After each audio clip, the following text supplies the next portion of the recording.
Bueno, pues vamos a empezar con la segunda parte del acto, que es una de las que más orgullosos estamos desde la Junta Directiva de ADAR.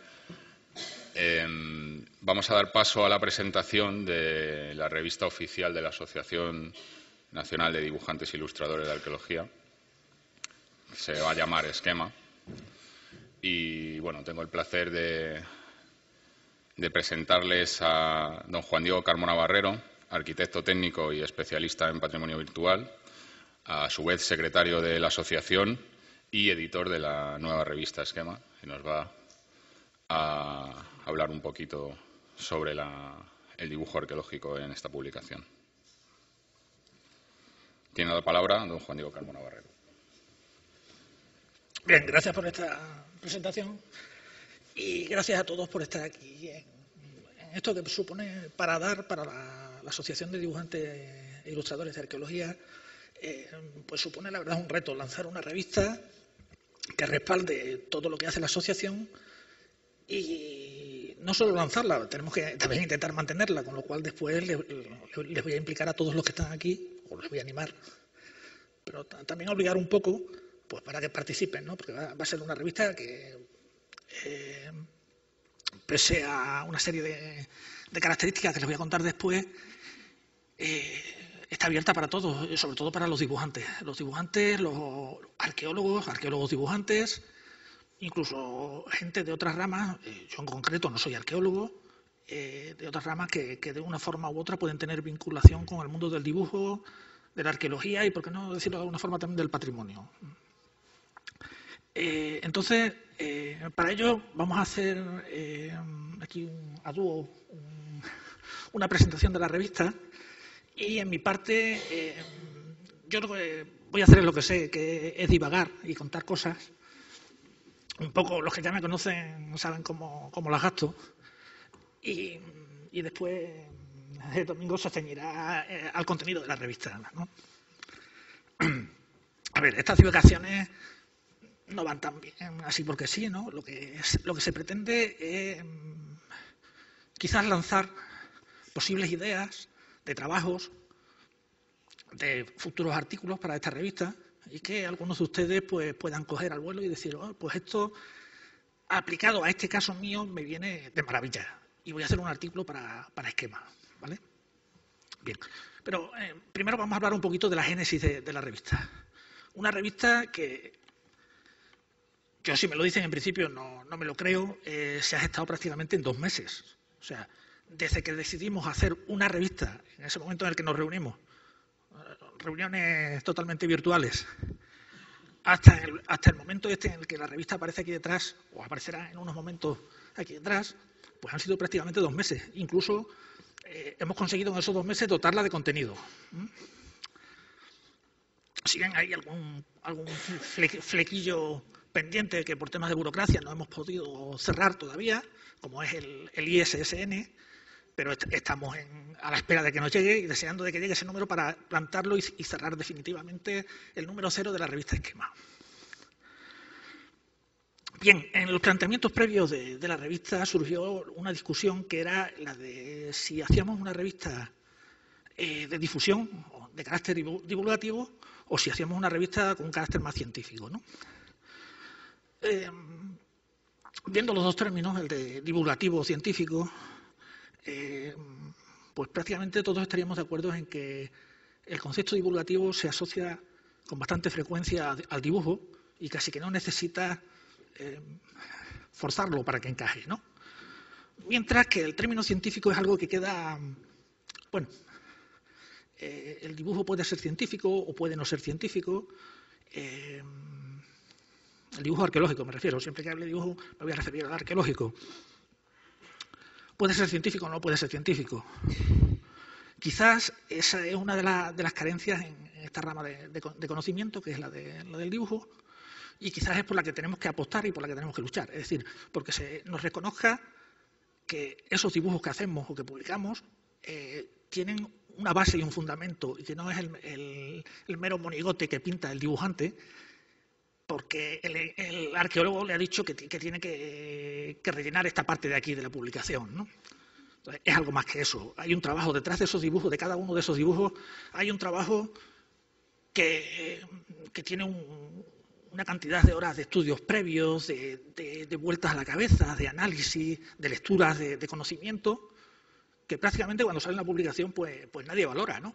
Y yo pienso que tenemos que hacernos valer. Ya que no lo hace nadie por nosotros, somos nosotros los que tenemos que hacernos valer, ¿no? Bueno, claro, para hacer una revista científica, eso no es una revista que... vamos a juntar unas cuantas de letras que llenen muchas páginas, muchos dibujitos y ya tenemos revista científica. Nada, ese no es el camino. Lógicamente hay que establecer una serie de pautas que al final quedan reflejadas pues, en unas normas de publicación. Unas normas de publicación que igual cuando ustedes las lean les resultan un poquito severas, pero que no son más que las normas de publicación de cualquier otra revista científica. Y con una intención de que ese carácter se nos reconozca y que podamos aparecer en bases de datos indexadas, como puede ser LatinDex, Scopus o cualquier otra de las muchas que hay, ¿no? Es decir, lo que queremos es aportarle ese punto de seriedad al dibujo que parece ser que desde ciertos ámbitos pues se olvida, ¿no? o se obvia. En principio, la edición, claro, ilusionados con la revista, todos queríamos que saliese en papel y queríamos tener aquí revistas para repartirles a todos. En el momento en que te pones en contacto con la imprenta es cuando se te vienen los palos del sombrajo abajo, como dicen en mi tierra, y ves que no te llega ni para la directiva, ni para sacar ejemplares para la directiva. Con lo cual, pues hemos decidido directamente lanzar el número 0 en formato digital y totalmente en abierto, ¿no? Luego, Domingo contará cómo va a ser la difusión de la revista en los siguientes números. Bien, esto viene a ser un poco cómo se gesta Esquema, cuál es ese germen que hace que arranque Esquema, ¿no? Ahora ya vamos a pasar a esas divagaciones que les iba a comentar, o a esos pensamientos que con nocturnidad uno prepara, porque el sueño no concilia y entonces pues uno tiene que estar haciendo algo permanentemente, ¿no? Apagar el micro. Saben que desde los tiempos más remotos el hombre ha tenido necesidad de contar historias, de narrar y de dejarlas escritas de alguna forma en algún sitio, ¿no? Entonces, esas narraciones o esas historias pues, fueron plasmadas en dibujos que todos podemos observar y que ustedes conocerán mucho mejor que yo, en cualquier cueva, en cualquier abrigo, en cualquier lugar donde el arte rupestre ha dejado su impronta. Están equivocados si les contaron que el oficio más viejo del mundo era otro. Es el de ser dibujante. El dibujo es el origen de muchas cosas, ¿no? Es el origen de la escritura. Obviamente las letras no son más que dibujos esquematizados y reducidos a una expresión mínima. Y cuando apareció la escritura, digamos que dentro de la especie humana hay ciertos prototipos, ¿no? Y está el Homo predictor, que dijo, ha salido la escritura, el dibujo está condenado a la muerte, el dibujo desaparecerá. Eso ha pasado después sucesivamente, porque en el siglo XIX apareció la fotografía y el Homo predictor dijo, ahora hay fotografía, en los libros de arqueología no aparece ni un dibujo, solo fotos. También se equivocó, ¿no? Y en la actualidad pues hay quienes dicen que bueno, la realidad virtual, la realidad aumentada, la fotogrametría, el láser, eso va a sustituir al dibujo en todas las publicaciones y va a ser el no va más. No. El Homo predictor sigue. Y al final en lo que nos equivocamos fue en el nombre, no era Homo predictor sino Homo erratus, ¿no? Bien, pues centrándonos un poco en el tema, ¿qué contenidos es lo que se le puede dar a esta revista? ¿Qué podemos hacer por esquema y qué pueden hacer ustedes por participar? Bueno, pues entre las distintas líneas que hay de investigación, podemos pensar en cosas como la conciencia de lo antiguo, pero la conciencia de lo antiguo a lo largo de la historia, es decir, desde cuándo el hombre viene pensando en que hay cosas antiguas que es necesario reflejar en dibujos o recogerlas en ilustraciones y mostrarlas al resto del mundo.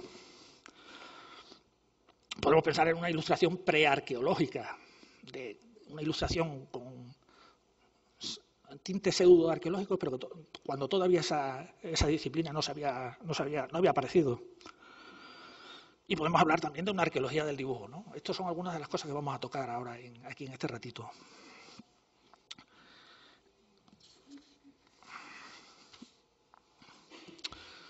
A modo de ejemplo, por ejemplo, redundando con la palabra,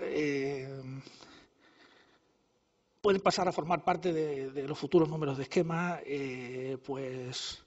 trabajos que versen sobre primeras ediciones de tratados de tipo histórico, como por ejemplo los 9 libros de historia de Heródoto. Aquí a mis espaldas están viendo 2 páginas de las primeras ediciones conservadas, ediciones realizadas por Bala en el siglo XV, que se conservan en Venecia. Son ediciones que en principio aparecen ilustradas solo con pequeñas miniaturas, con dibujitos muy sutiles, muy bonitos, lo que es la miniatura medieval que todos conocen. Pero sucesivas ediciones de estos 9 libros de historia van a empezar a incluir imágenes y van a aparecer ilustradas con cosas que el autor de la ilustración no ha visto. Es decir, van a aparecer dibujos de lugares que hoy consideramos lugares arqueológicos, pero que eran totalmente imaginados, ¿no? Como puede ocurrir, por ejemplo, con ilustraciones que representan a Babilonia o que representan a Nínive, y que, lógicamente, en el siglo XVI el conocimiento de esas 2 ciudades era totalmente nulo, ¿no? Bien, pues en esa línea, es decir, en la de la recreación de espacios arqueológicos en tiempos en los que no se conocía, tienen cabida varios artículos. Ya estoy lanzando por ahí, si alguien quiere coger alguno, pues que se anime a escribir, ¿no?, sobre el tema. Después esa literatura va a generar otras obras como respuesta a los contenidos de las primeras. Esta curiosa que ven aquí, por ejemplo, de Turris Babel, y que se denomina arcontología, es una obra de Athanasius Kircher, que trata sobre la Torre de Babel, es del siglo XVII, y se trata de un estudio en el que analiza la descripción que hacía Heródoto en sus 9 libros de historia de la Torre de Babel. Y es un estudio crítico, un estudio en el cual se mete con el autor griego y dice que esa descripción que hace no puede ser cierta, que es imposible. Y para ello lo ilustra con una reconstrucción de la torre, tal y como indicaba Heródoto que era, y ven las dimensiones que alcanza. Bueno, es un desplegable en el libro, es una página desplegable donde se ve la torre en toda su altura. No solo lo discute de forma escrita, sino que lo hace de forma gráfica también. Y hace un dibujo de la Tierra y de la Torre de Babel con el diámetro y la altura que debía tener para alcanzar el cielo lunar, que era donde se pretendía llegar, ¿no? Como ven, el tamaño y la proporción con la escala del planeta es pues tremendo. Con lo cual él llegaba a esa conclusión de que era imposible construir esa torre. Bien, estos trabajos, en el caso de este trabajo de la Torre de Babel, después va acompañado de otra serie de láminas y de gráficos que lo que hacen es ilustrar cómo era realmente la Torre de Babel. Como todos sabemos, era así, no como decía Heródoto.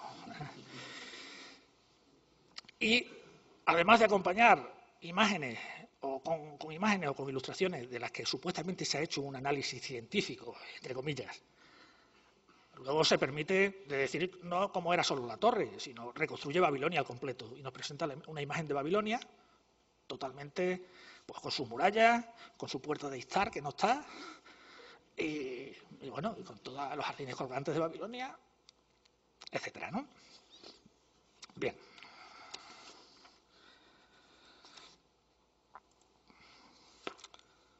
cambiamos de registro y nos vamos, o lanzamos una pregunta.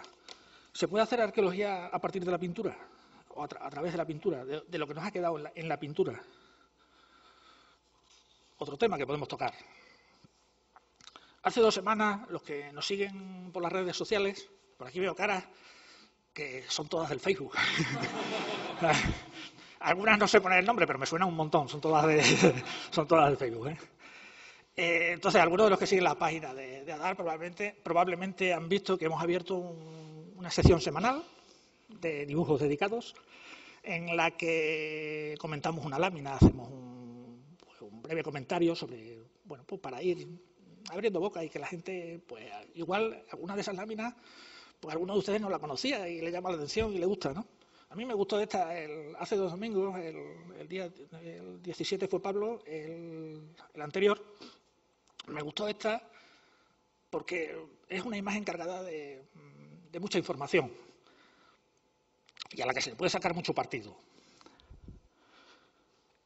Podemos hacer arqueología a través de esta imagen, pero no solo a través de esta imagen. O sea, aquí tenemos una vista de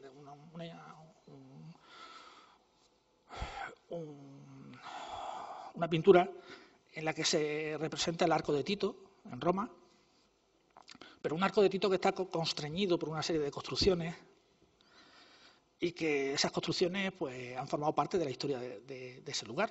Es decir, hay un momento en que, como les decía en la entrada del Facebook, en el que el arco pasa de ser un arco triunfal para convertirse en una puerta y adquiere la función de puerta y, de hecho, incluso dentro, en el interior, todavía hay marcas de los agujeros donde se aferraban los hierros de aquella verja, de aquella puerta, ¿no? Bien, luego se hicieron restauraciones y el edificio se fue aislando y se fue dejando pues, completamente desnudo en la búsqueda de la pureza de la forma clásica romana, aunque no reconstruido en su totalidad, ¿no? De esa época en la que el edificio se desnuda, hay una gran cantidad de imágenes, de ilustraciones, que nos llevan pues, a conocer el edificio en su estado, podemos decir, original o original en el siglo XVI. Bueno, hasta ahí bien. Pero el edificio tiene... la lámina que veíamos antes también forma parte de la historia del edificio. Es decir, esas construcciones que están ahí, que han desaparecido y que se han eliminado por completo y de las que no queda rastro, eso forma parte de otra arqueología también. O sea, en la Edad Media también hay que estudiar la historia, ¿no? Y también tenemos que saber por qué se hacen las cosas y por qué y cómo evolucionan las ciudades y qué es lo que hace que un arco de triunfo se convierta en la puerta de un recinto amurallado. Todas esas cosas hay que conocerlas. Y eso solo lo podemos saber o conocer a través de la pintura y de las obras que nos dejan algunos artistas, ¿no? Previo a este estado hay otro estado. También una serie de autores, diferentes autores, en los que se recoge pues cómo estaba la puerta antes de que se eliminara de todos los añadidos en la restauración, la mínima restauración o consolidación que se hace en el siglo XVI, creo que es, y cuando se le quitan todos los añadidos, ¿no? Después vendría la restauración del XIX, la de Stern y Valadier, que devuelven a la puerta el estado totalmente clásico, ¿no? Con la conocida restauración que hicieron del arco de Tito. Aquí podemos ver en estas ilustraciones cómo hay una torre encima del arco. Todo eso tiene que formar parte de la historia del edificio. Todo eso es arqueología. Y eso solo lo podemos ver a través del dibujo y del estudio de las pinturas, del estudio de los dibujos. Se lo dejo ahí por si alguien se anima a escribir sobre ese tema. Si no quieren escribir, no se preocupen, ya le meto yo mano.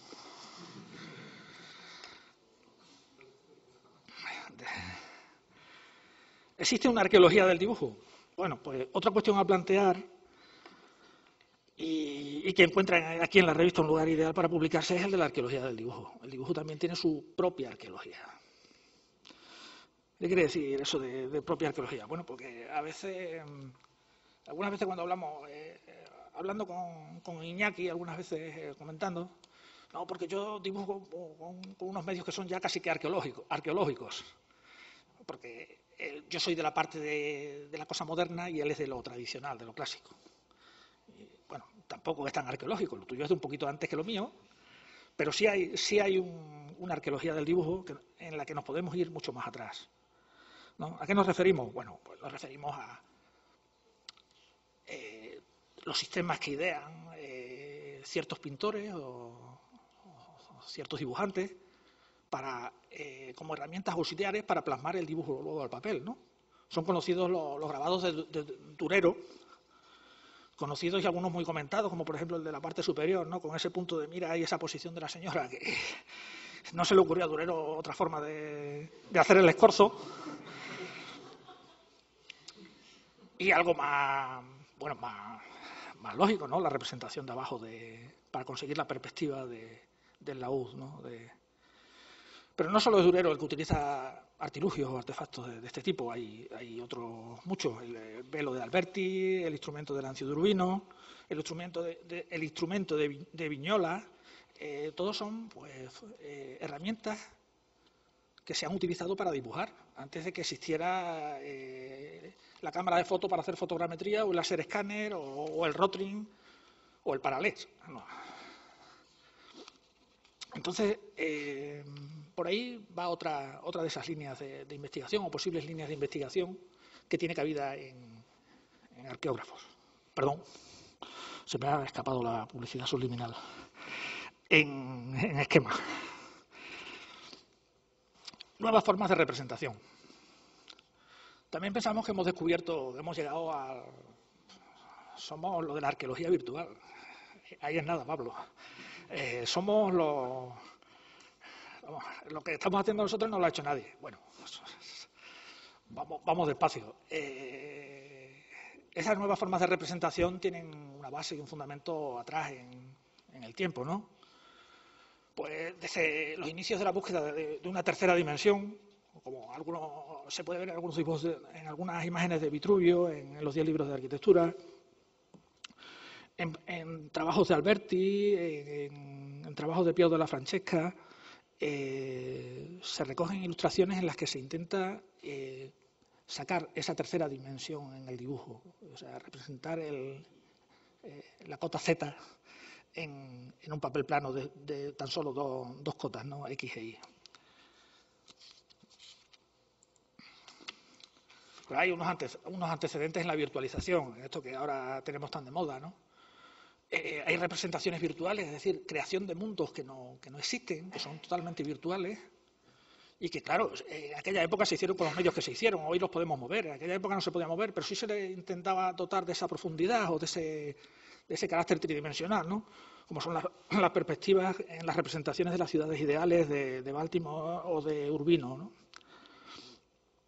Ciudades que no existen, que lo que recogen es un conjunto de edificios idealizados y que los reúnen pues a su libre albedrío. Luego, esa virtualización también pasa a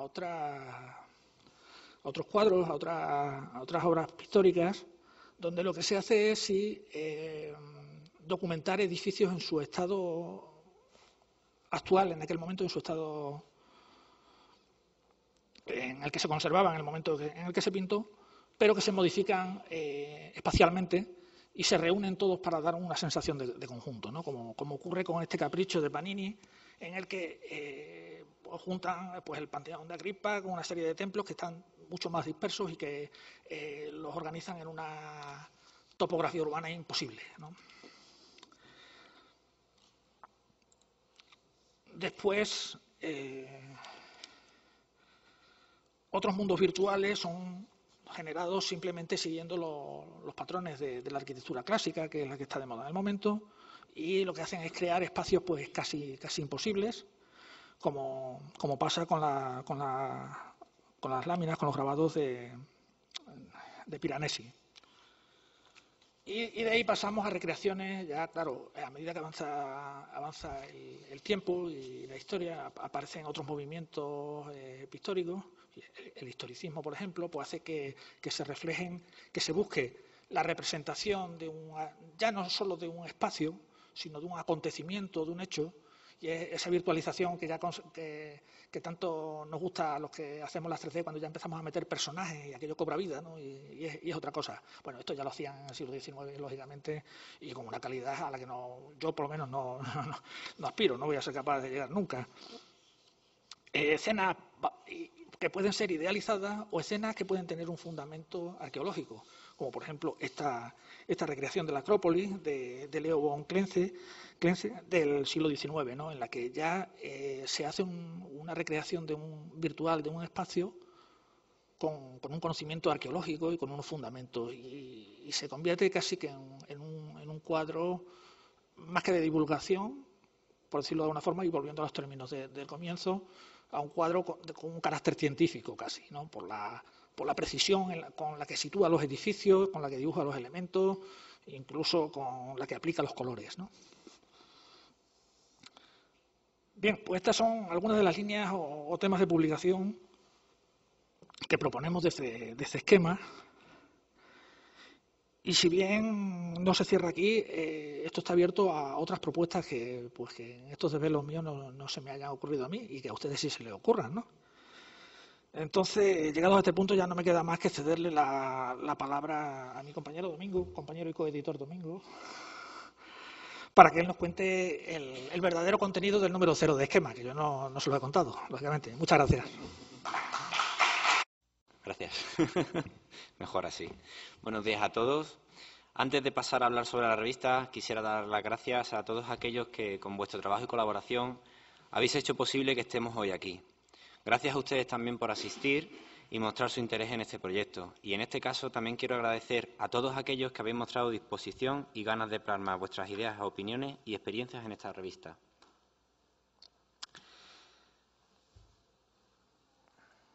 Ya empezamos con los nervios. Déjame el ratón. Cambiamos de PowerPoint.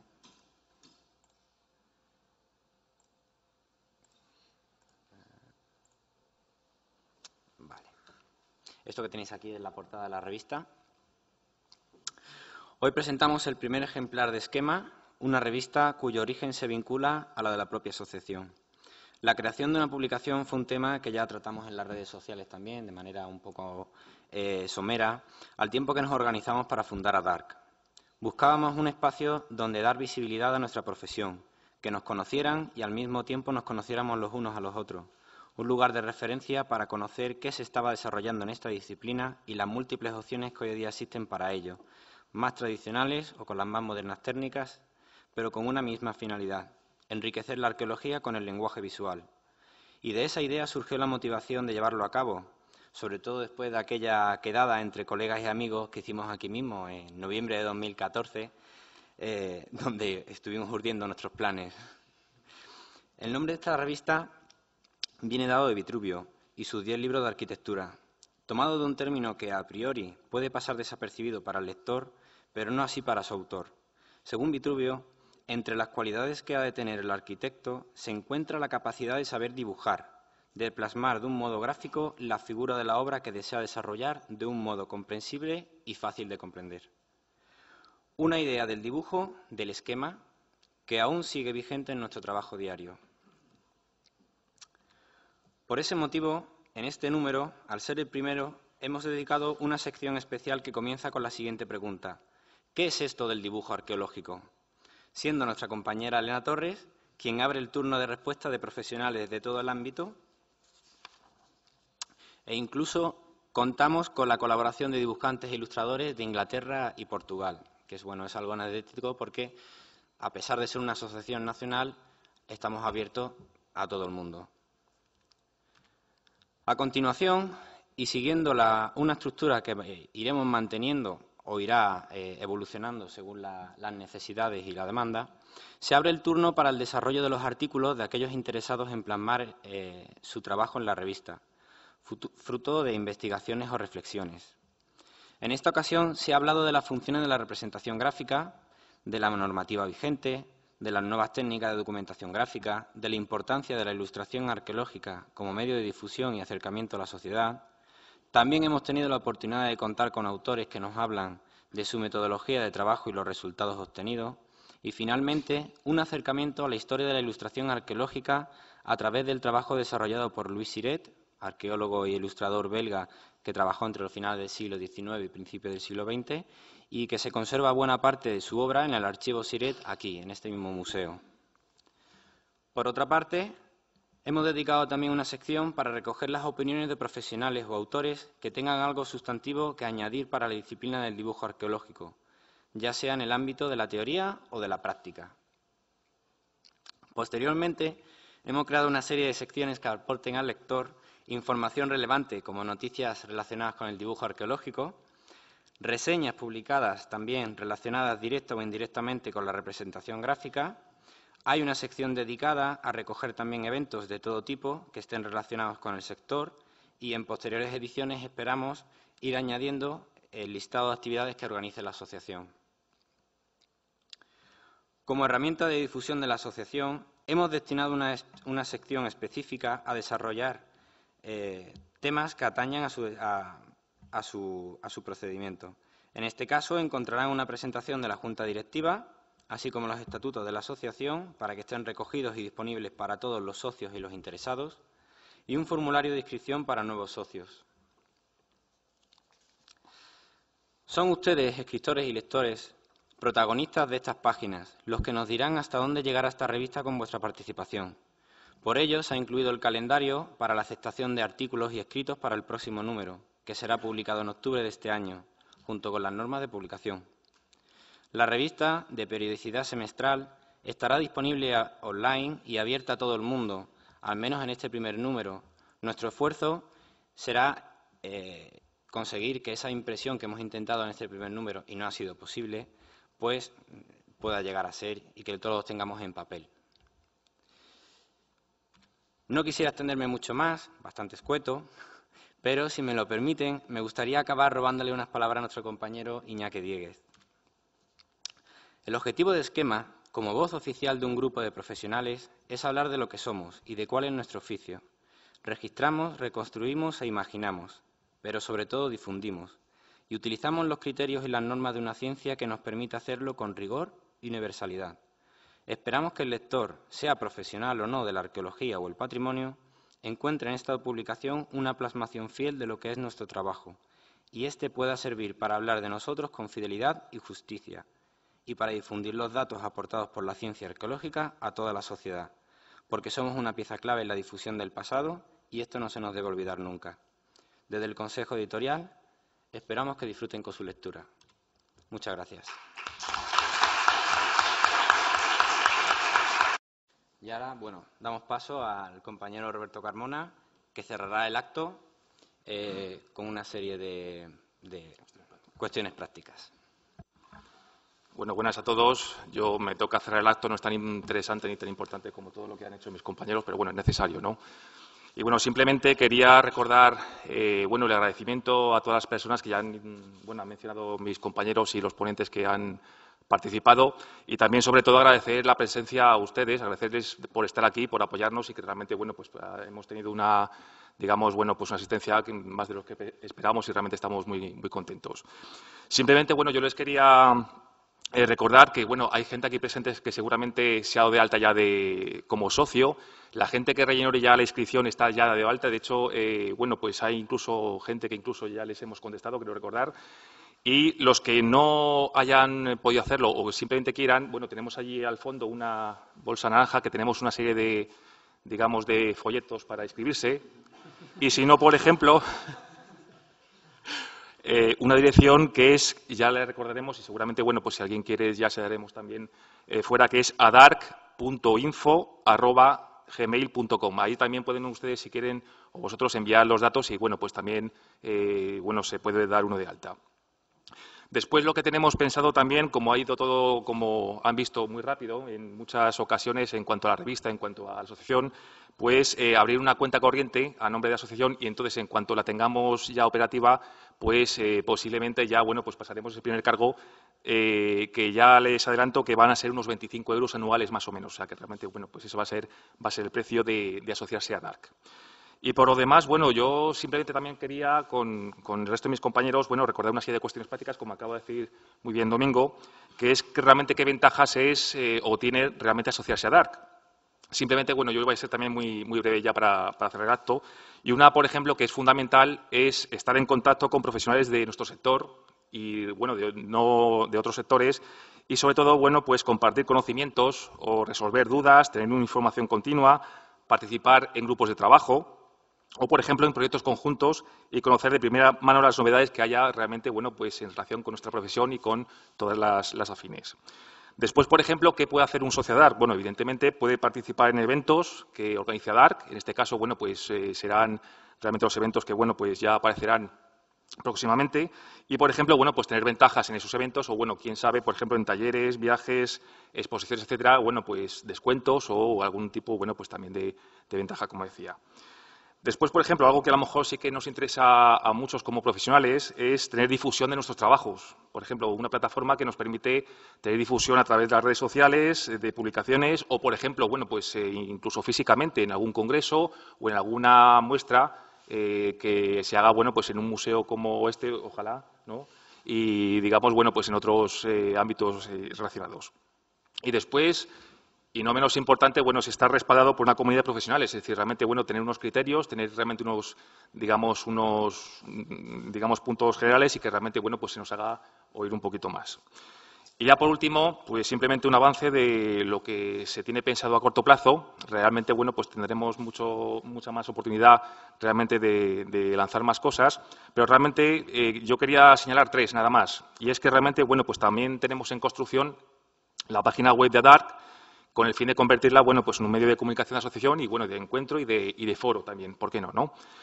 Esto va a estar realmente, bueno, pues dentro de poco. Parece ser que, bueno, la página web está digamos, en construcción y, bueno, pues no tardará mucho en dar a luz.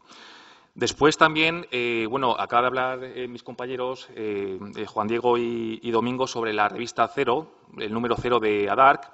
Bueno, realmente también tenemos pensado la edición del número 1, que creo que es sobre octubre, creo recordar, y que realmente, bueno, pues en este PDF, digamos, de acceso libre, pues están se puede decir, las bases y los plazos realmente para enviar trabajos. O sea, que realmente, bueno, pues yo aquí me sumo también a lo que han dicho mis compañeros y, bueno, pues os invito, bueno, pues a mandarnos trabajos y realmente, bueno, pues a dar contenido también a este número 1. Y ya por último, bueno, pues también les quería recordar, sobre todo, pues el fin primero que llevó bueno, pues a formar esta asociación de Dark, que es realmente, bueno, pues un congreso internacional de representación de, bueno, pues gráfica o representación de dibujo o representación gráfica en arqueología. Realmente esto es uno de los temas que tenemos pensados y realmente puede ser un punto interesante, además, para, bueno, pues no solamente escuchar a gente que realmente, bueno, pues hayamos visto en redes sociales o que, bueno, pues tengamos oportunidad de ver, sino que realmente, bueno, pues también una serie de, digamos, de jornadas o un foro para realmente, bueno, pues hacer, digamos, bueno, pues, digamos, un punto en común en conocimientos y realmente en el trabajo que estamos realizando muchos aquí, lo que realmente nos interesa, ¿no? Y ya por último, bueno, ya acabo.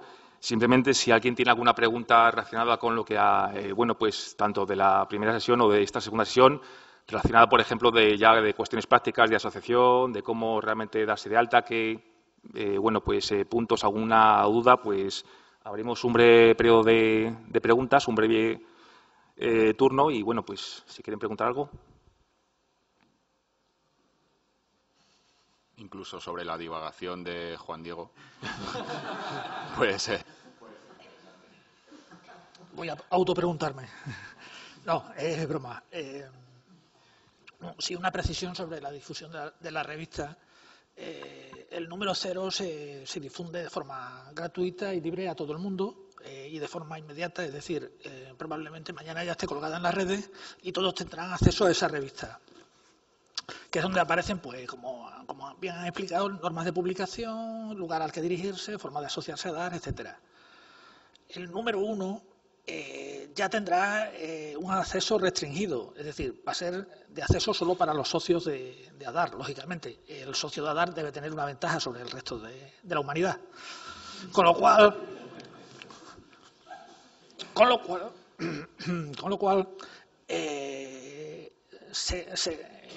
a través de correo electrónico y si tenemos la suerte de tenerla en papel, pues enviándola por correo ordinario en papel, se hará llegar a todos los socios, y a los no socios, es decir, al resto de la humanidad, se les dará un tiempo, no sabemos si 6 meses, esperaremos a la edición del siguiente número para liberar el número anterior, ¿vale?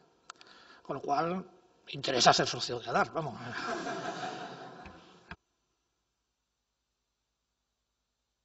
Pues, ¿alguna duda, alguna pregunta? Insisto. Si no, pueden escribirnos al correo electrónico, adar.info@gmail.com. También, permanentemente, la Junta Directiva tenemos la manía de estar en redes sociales conectados. Entonces, a título personal nos pueden escribir rápidamente. Seguramente contestemos bastante rápido. Y nada más, dejar abierto este foro, esta que es su asociación. Y muchas gracias a todos por haber asistido y habernos acompañado. Gracias.